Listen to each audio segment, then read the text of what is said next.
Hey everyone, I'm meteorologist Hannah Dennis, and we are going to see some storms late tonight, and storms are possible again tomorrow afternoon. However, once we get past this weekend, we have a much drier stretch ahead, which is some good news. Now, here's just a little update on Tropical Storm Beryl. You can see that it is currently in the Gulf. It is set to become a Category 1 hurricane before hitting the coast of Texas. But the interesting thing is this going to take that northward turn, and then it's going to go up and turn east. Now, you can see how this cone does start to expand a little bit, and this is because this is the cone of uncertainty.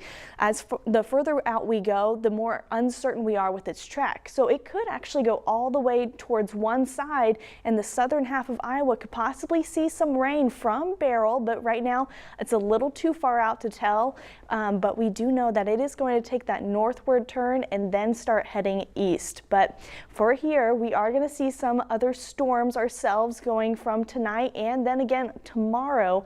So this is what we're looking at Saturday at 11 p.m. You can see there is a cluster of storms that come through, and these do have the chance to possibly turn severe, but that threat is low. If it does happen, we're talking maybe some hail and some high winds at the most, but that'll move through fairly quickly. Sunday at 5 a.m. you can see there's some other storms, but they're staying off more towards the east and they'll be moving out. However, going into Sunday afternoon, unfortunately, it looks like at 2 p.m. there's going to be a line of thunderstorms that's going to be moving through. Good news is they don't look severe. However, that could affect some people's weekend plans, but they will be moving through as we go on throughout the afternoon and early evening. This is looking at 5 p.m. That main line is moving through.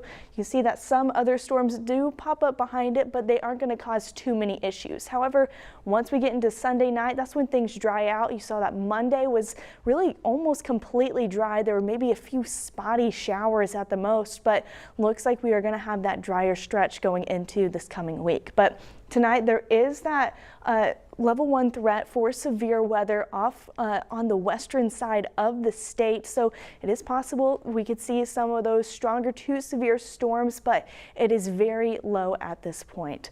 But you can see going throughout the week, we have that chance on Sunday to see those storms. We dry off, and then we have some small chances Wednesday and Thursday.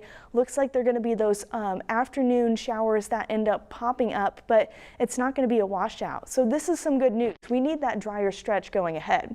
Now, going from tonight all the way until Thursday night, you can see that this is what we're kind of looking at for rain. All the state's going to see something, but at the most maybe 1-2 inches maybe across some portions of the state. So it's not going to be a lot of rain that we see, and that is another bit of good news because this is the current forecast for those rivers, and you can see that they are on the downward trend. We don't want a lot of rain and have that change because right now we're looking up near Humboldt.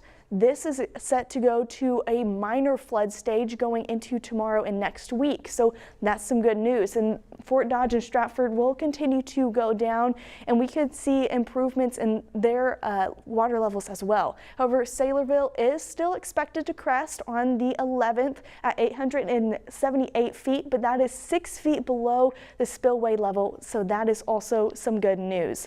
Now tonight we'll get down to 65 degrees. We'll have those storms late, maybe some small hail and gusty winds with some of those storms, but for the most part, it's not going to be anything too bad. And then tomorrow we get up to 82 degrees. We'll have those isolated storms in the morning that mainly stay east, and then that line of storms comes through tomorrow afternoon. But then after that, we have this drier stretch. Unfortunately, the thing that does change is we slowly start to see our temperatures increase. And while we have this drier stretch, we're going to see those hotter temperatures. You can see we see the 90s once again going into next weekend, and hopefully we'll be able to cool down this following week, but it doesn't look likely. It looks like we could see the 90s for a bit of a stretch.